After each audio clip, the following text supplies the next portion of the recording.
1 2 3 come on. Come on, come on.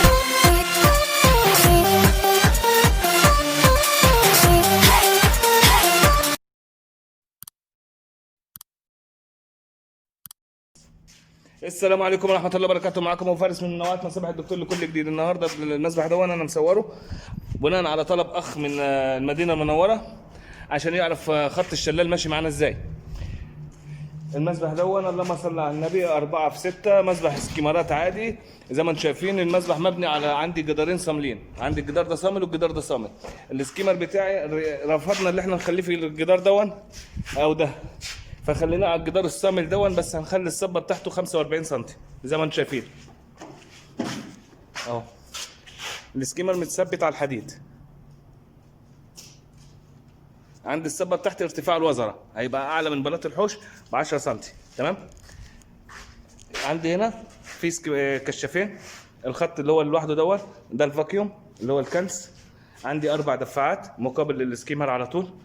المسبح 4 متر هيصفي معانا 3 متر 60 بعد الصباط. بعد الصباط عمقه متر و40 سم، عمقه متر و40. تمام. عندي هنا في 4 نوافير، 1 2 3 4. بصوا انا زي ما قلت لكم قبل كده، انا مدخل الميه بتاعي بيبقى في السنتر، في السنتر اهو زي ما انتم شايفين في السنتر. ليه يغذي لي اخر واحده دي زي اخر واحده دي؟ الدفعات نفس النظام في السنتر. بصوا في السنتر اهي في السنتر. تمام. بالنسبه هنا انا بقسم الشغل بتاعي بحيث اي فني يجي من ورانا، ممكن انا مسافر او كده ويجي واحد من تبعنا في الشغل هو اللي هيركب، فهو هيبقى عارف التغذيه بتاعتنا ازاي على طول. انا بعمل الدفع جنب بعضه والسحب جنب بعضه. يعني لو بصينا كده نمشي واحده واحده، ادي دي الصفايه الارضيه في الارض اهي، مصبوبه الارضيه طالعه، يمشي كده على طول على طول. بصوا اهي طالعه معايا طالعه معايا طالعه معايا اهي. ده الصرف، دي الصفايه الارضيه المندرين. تمام. اسف. ودي اللي جنبيها على الشمال اهي دي. بصوا السكيمر ماشي معايا اهي اهي على طول اهي معاكم واحده واحده اهو اهو. ده السكيمر. تمام. يبقى انا كده بدات بالسكيمر، بعد كده الصفايه الارضيه. الخط الثالث بصوا هتلاقي الفاكيوم على طول، ده الثالث اهو. 1 2 3 الفاكيوم. بصوا اهو ماشي معاكم مع الخط واحده واحده اهو اهو اهو اهو اهو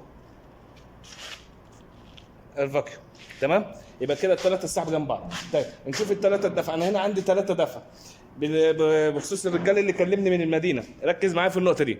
انا عندي 3 دفع. لو انت عندك الشلال كبير مثلا هيبقى مثلا 4 مصبات او 5 مصبات، في الحاله دي لازم وهيصب على المسبح، في الحاله دي لازم اعمل صفايه اضافيه واعمل مضخه خاصه بالشلال لوحده لو في 4 مصبات او 5 مصبات. اما بالنسبه لخصوص مصبين، المصب 60 سم. تمام. فممكن اشبكهم على نفس الفلتر اللي احنا شغالين بيه. فبصوا كده ادي اول خط معايا في الدفع اللي هو الشلال. ادي خط للمسطره دي وخط للمسطره دي، والميه في السنتر، والمسطرتين سوا واحد.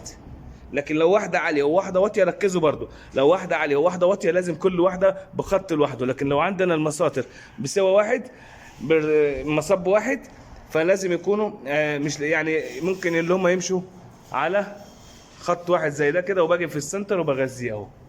يبقى خط الشلال معايا اهو.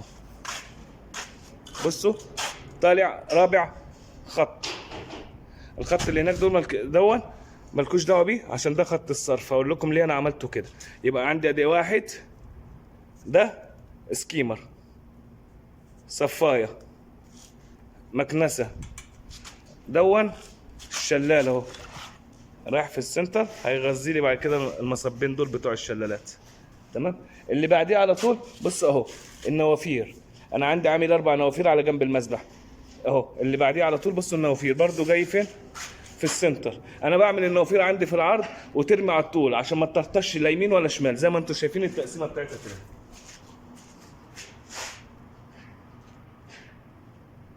تمام. الخط السادس هنا عندي اللي هو الدفاعات اهو. بصوا كده عدوا معايا، ادي 1 سكيمر، 2 مندرين، 3 فاكيوم، 4 شلال، 5 نوافير، السادس الدفاعات اهو من جوه ماشي، وجاي هنا عاطل السنتر اهو، وادي الاربع دفاعات اهو مقابل للسكيمر على طول. تمام. الخط ده وانا الراجل هنا عنده الفيلا خلصانه، يعني البلاط كله خلصان، فبدل ما يكسر للصرف انا عملت له من هنا معايا، مشيت بيه من هنا وماشي بيه في صبة المسبح اهو اهو، وجيت هنا طلعته له.